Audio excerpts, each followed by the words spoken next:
उत्तर प्रदेश के प्रतापगढ़ जिले में राजपूतों के गांव में कुल 378 घर हैं और यहाँ की कुल आबादी लगभग 2000 की है। लेकिन राजपूतों के इस गांव का इतिहास तो गौरवशाली रहा है, वर्तमान में भी उतना ही अच्छा है। इससे पहले हम प्रतापगढ़ जिले के बहुचरा गांव के बारे में बताएं। आप शौर्य टीवी को लाइक और सब्सक्राइब कर लीजिए, जिससे देश के राजपूताना का अपडेट आपको मिलता रहे।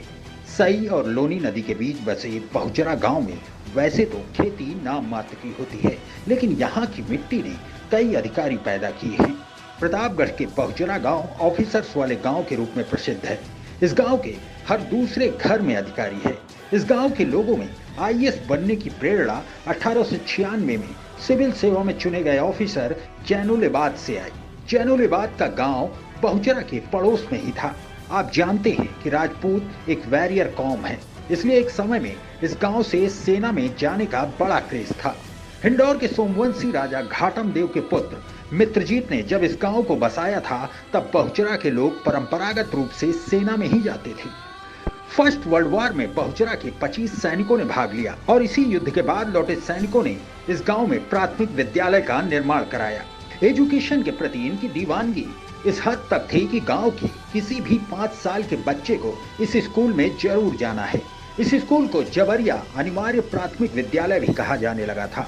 लेकिन इसी का परिणाम है कि आज बहुचरा की पहचान ऑफिसर्स वाले गांव के रूप में होती है।